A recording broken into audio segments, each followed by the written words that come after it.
Ex-wife who cheated and abandoned our family years ago shows up at my door with another man's kid, wanting to be a family again. I slammed the door in her face. Some context here. My ex-wife Angela, 36, and I, 37, male, had met when we were in our mid-20s, when I was around 24. We were working at the same firm and that's how we met. After being in a relationship for 2 years, we got married and within 3 years of our marriage, we had 2 daughters, now 9 and 7 years old. The second pregnancy was unexpected and she wasn't happy about it, but she didn't terminate it, even though I had told her that it would be okay with me if she did. Since I didn't want to put her through anything that she didn't want. After our first daughter, things were still great between us and we were as in love as we could be. But that changed after the second pregnancy. She became really moody and irritable and constantly picked on me or our eldest. But I just figured that this was because of all the hormones and stuff and tried to make my peace with this new version of Angela. We thought that this would change after a while, but things just got progressively worse and my daughter and I learned to walk on eggshells around her. I was taking care of everything, even though she was supposed to be a stay-at-home mom. She had quit her job of her own volition after our first kid and did all the work around the house along with taking care of our eldest while I worked, until she got pregnant for a second time. We had to hire a housekeeper while she was pregnant because she said that she was too tired to do the work around the house along with looking after our kids. I agreed, even though it was slightly out of our budget since I wasn't earning enough at the time. I agreed to hire a housekeeper because I didn't want to inconvenience Angela, especially while she was pregnant. I assumed that she would return to looking after the house and kids during the day after our second daughter was born. Also, let me just make it clear that I wasn't one of those husbands who didn't do anything around the house after coming back from work. I did whatever I could to help out, even though I used to be exhausted from working. After she gave birth to our younger daughter, I thought that she would take a few months, but then she would bounce back and we could go back to our normal lives. But several months passed and she showed no signs of changing. She remained just as cranky and irritable and refused to do any work around the house. She would just sit at home all day and watch television.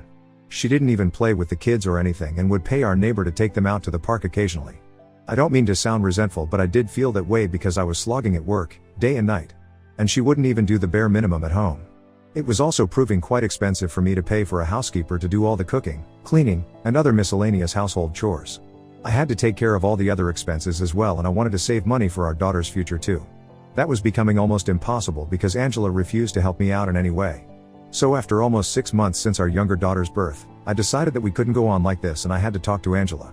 I knew that this was going to be a difficult discussion, so I asked my parents to watch our daughters for one day and they agreed.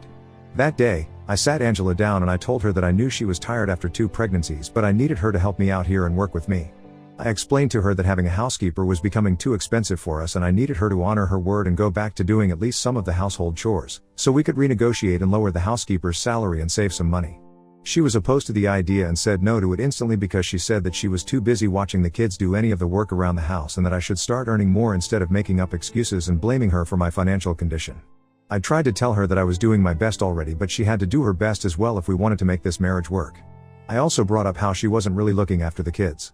Because as far as I knew, she would just let them watch television with her and they would sit with her for hours while she watched tacky reality TV. This is what the housekeeper had once mentioned to me conversationally. I soon realized that bringing that up was a huge mistake because she flared up and accused me of spying on her through the housekeeper. She went on a tirade against me after that and said that she was not going to stand this anymore, that she was done being pushed around by me and being forced to do all the work while I did nothing except sit at a desk for a few hours every day. She then told me that this was my fault, that I couldn't afford to have a housekeeper and that it was a shame that I had to beg her to help me out since I was supposed to be the man of the house. It was all really illogical and she was just grasping at straws to somehow make it seem like there was nothing wrong with her not doing anything all day. And I was the crazy one for expecting her to actually contribute and pull her weight around the house. We ended up getting into a massive fight and she called me a loser who couldn't afford to be with a woman like her anyway. And I retaliated by calling her a lazy cow who had already failed at being a good mother, given how scared our eldest daughter was of her, and now she was failing at being a wife as well. That remark really got to her and she shoved me really hard. I lost my balance and fell back on the coffee table very hard, shattering the glass and hurting myself. I had to be rushed to the ER and she kept apologizing to me and crying throughout. Luckily it was just my back that was hurt and it was all just surface level injuries, but I could have seriously hurt myself and I didn't trust Angela anymore. I told her that she had to move out because I didn't trust her around kids since there was no telling when she might lose her temper around them and end up hurting them as well. I told my parents to take care of our daughters until Angela was there, and for a week, she kept protesting and said that she would never let this happen again, but I just didn't trust her anymore. I almost filed for a divorce, but she begged me to give her a chance, and by the end of the week, we had come to the conclusion that she was going to go live with her parents for some time and undergo therapy. Only when she had been given a clean chit by a medical professional would I allow her to move back in with us. There was obviously something very wrong with her because happy people don't act that way, but she was willing to work on it and get better. I also didn't want my daughters to grow up without their mother, so I agreed not to get divorced just then and give our marriage a second shot. We were also getting marriage counseling while we were living separately, but eventually, it all turned out to be useless because she ended up cheating on me. My parents had moved in with me to help out with my daughters while Angela was living with her parents. We went to marriage counseling sessions weekly and things seemed to be getting better for a while. I was also in touch with her therapist, who told me that she had been suffering from postpartum depression, but she was getting better. One of her symptoms had been intense anger issues, which she didn't have before. But it got way out of control when she shoved me, and that was a wake-up call for both of us. This went on for almost a year, and around the 6-month mark, I even allowed her to visit our daughters under my supervision. She was slowly becoming her old self again, and I was glad to see that. It finally felt like our situation was improving and we could actually make it work. But then all of a sudden, she stopped coming to our counseling sessions without any explanation. She also stopped responding to me, but I knew that she was making progress since her therapist kept me updated. It didn't make sense to me, and for weeks, I kept trying to talk to her, but she would just blow me off and say that she wanted some time to herself. Finally, after almost 3 months of her avoiding me, I decided to pay her a visit to her parents' place. I hadn't done that earlier because her parents didn't like me and blamed me because they believed that I was the one who had driven their daughter crazy and made her act out like that. So she had told me that it would be better if I didn't visit her while she was living with them, since that would just lead to a lot of drama, and that's definitely the last thing that we needed. But I broke that rule and visited them anyway, since she had been acting distant and blowing off counseling sessions. Even when she would show up occasionally, she would seem uninterested, and I just couldn't make sense of it. When I tried to talk to her in person, on the phone, or even on text, she would tell me that it was all fine. But I could make out from her behavior that there was certainly something that she was hiding from me. The day that I showed up at her parents' house, I expected her to be at home, but she wasn't there.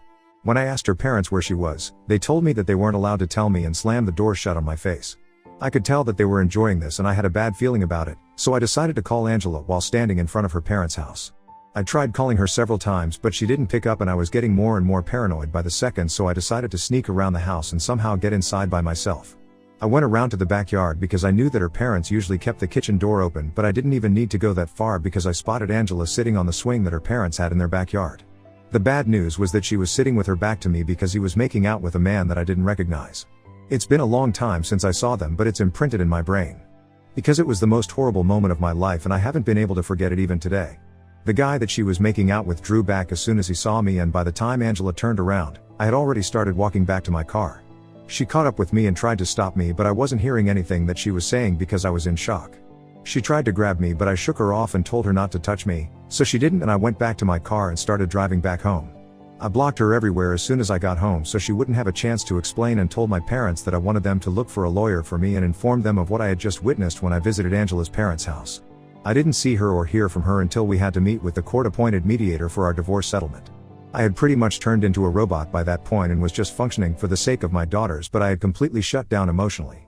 I didn't feel anything even when I found out that Angela was terminating her parental rights because she had made up her mind that she didn't want to be with us anymore. That she wanted to be with the guy, let's call him Sean, that I saw her with the other day. He was her childhood friend, and while they had grown apart after high school ended, they had reconnected when she moved back in with her parents, and she had apparently fallen in love with him. Her parents also supported this, which is probably why they had been right about her making out with him in their backyard despite being a married woman with 2 kids. Apparently, they had always wanted her to end up with Sean, and they were happy that Angela was finally choosing herself and her own happiness, as if she had ever been capable of doing anything other than that. The divorce was a long process because even though she had been cheating on me, she still wanted to qualify for alimony.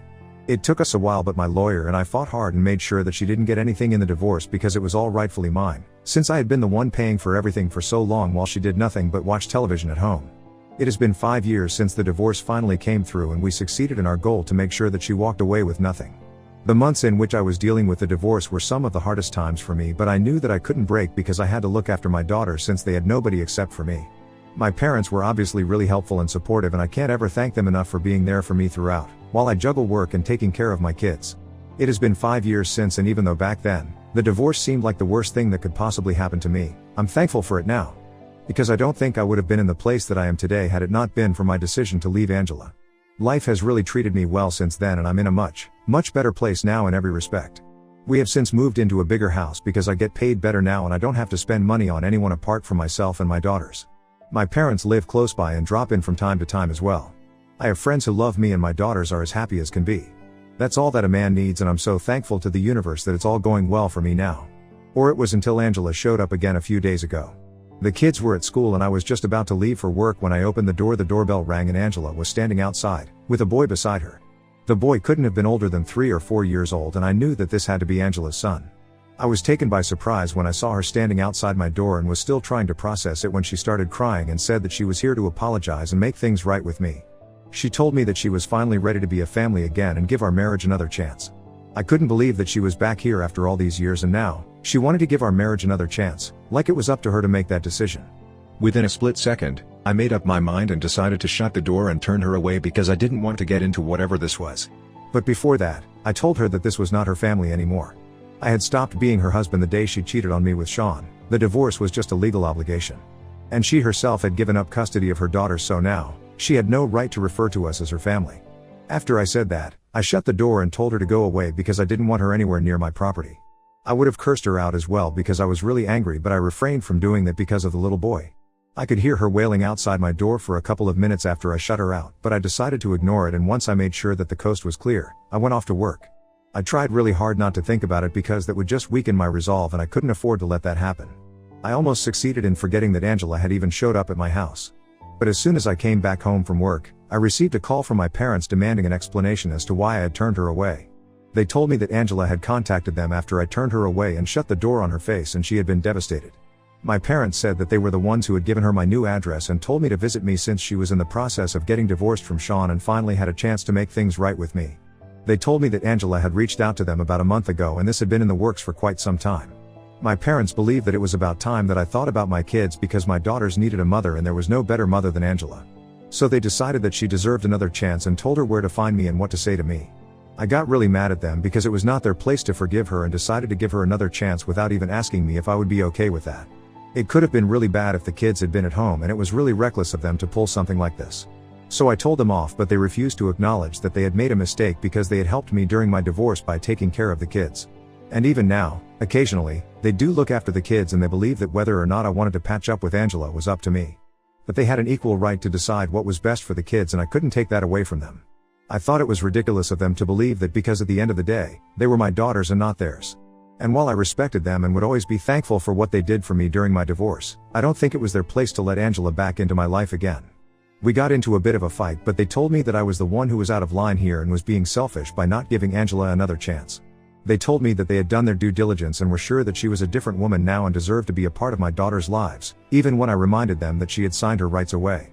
They said that it was insulting that I believed they would put my daughters or me in harm's way and accused me of ruining their lives by being too arrogant to accept that they needed their mother.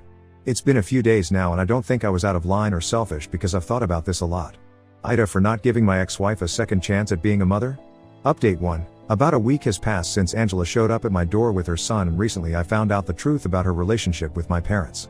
It's honestly so disturbing that I don't even know where to begin, and I'm still struggling to process it myself. It's mind-boggling how all of them have betrayed me without batting an eye. Apparently not only were they the ones who had told her my new address, but they had been in touch with her all along. I had cut her out of my life after the divorce, but they hadn't because they believed that she would come around at some point. They wouldn't talk much, only once a month maybe. But that was enough for me to feel betrayed. Sean had made Angela sign away her rights after she was sold with the divorce papers and had given her an ultimatum to either abandon her family and make a new life with him, or she could keep in touch with her kids and fight for their custody, but that would mean that she would have to leave him behind. It had been a difficult choice for her to make, according to my parents. But she ended up going with Sean, to make a new family with him, instead of sticking with the family that she already had. My parents said that Angela had contacted them shortly after I filed for divorce to tell them about her situation and asked them to help her because she wanted to still stay in contact with her kids privately. She had told them that she had been backed into a corner by both of us and either way, she wouldn't be able to see her kids. Because I had been fighting for full custody with supervised visitation rights while Sean had instructed her to abandon her kids altogether. Even if she did fight for custody and went against Sean, the chances of her getting partial custody were slim, given the circumstances of our divorce, also her history of having issues controlling her temper. So fighting for custody seemed like a waste of her time and resources. There was a very real chance that she could lose both Sean and custody of our daughters in the end, if she decided to fight. And that's where my parents came in. She met them in private and practically begged them to let her stay in touch with her daughters and help her out by acting as the bridge between them. She was aware that once she signed her rights away, she would not have any visiting rights, let alone supervision. But my parents would, and they planned on exploiting that. They successfully did so and fooled me for ages by going behind my back to allow Angela to meet our daughters. And they did so because Angela's situation struck a chord with them and they realized that they couldn't, in good conscience, keep a mother apart from her kids. Stabbing their own son in the back for years, however, didn't hurt their conscience one bit. They told me that whenever I would drop our kids off at their house, they would invite Angela over and let her spend time with them. My kids never told me that they were meeting their mom because my parents would bribe them with toys and candy, so they would keep their mouths shut about this. Anytime I would ask them about what they had done at their grandparents' house, my daughters would tell me that they played games with my grandparents and their friend. I always assumed that they must be talking about my parents' actual friends whom I already knew, but apparently, that's what my parents had told my daughters to refer to their mother in case I asked them about their day. I couldn't believe that my daughters had been lying to me as well, but I forgave them because they're just kids. And also because Angela and my parents had really manipulated and intimidated them into keeping quiet. After I learned the truth from my parents, when I asked my daughters if they had been meeting their mother behind my back, they started crying and told me that they couldn't tell me because they would be punished by God if they did.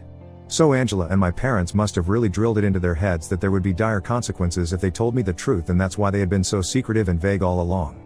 I also felt like a terrible father for never asking my daughters which friends of my parents they were spending time with, because it just as easily could have been someone else. Someone more dangerous than Angela, and I never would have found out. But I'm going to put an end to it now since I'm getting a restraining order against all of them. I already have written proof of this, since my parents sent an email to me to tell me the truth, a couple of days after my fight with them. They had believed that the email was going to make me realize how desperate Angela was to remain a mother to her daughters, without losing the alleged love of her life. And that would somehow make me forgive everyone involved, but all that it did was make me realize that everyone here was a nasty little liar and I couldn't trust anybody anymore. It's also ironic how Angela signed away her parental rights and had to resort to meeting our kids in secret like it was a crime.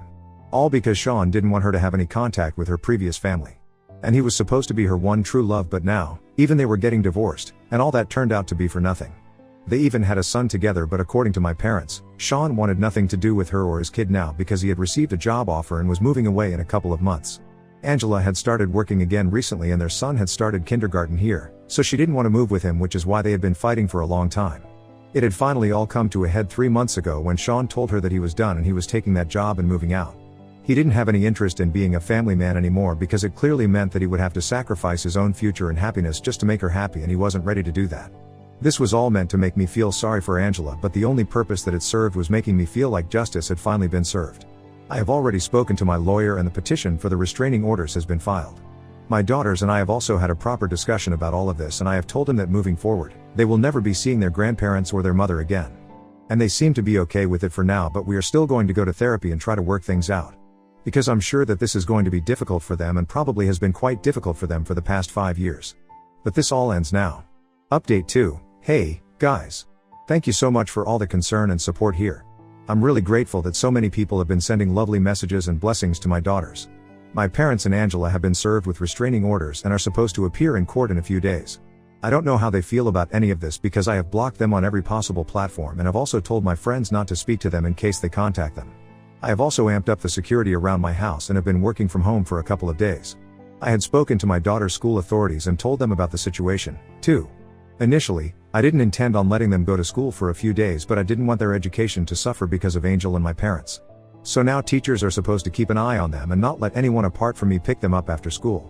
I'm doing everything in my power to make sure that they can't get to us because I'm sure that they will try. So far it's been good, and I'm hoping that after we get that restraining order, they still continue to stay away. Update 3. Hi. So this is going to be a really short update, but we got that restraining order, and for the next 5 years, all 3 of those maniacs are going to have to keep their distance from me and my daughters. Unless they want to face terrible consequences, obviously. I'm still keeping all the security measures that I took in place for a while because the last I saw them, they looked really pissed and I don't want to risk anything. My daughters and I are attending regular family counseling sessions, and I think that we are going to make a lot of progress in the coming few months. We have already made considerable progress. Honestly, all I want now is for my daughters to be happy, and that's it. So please keep sending us your best wishes, we need it.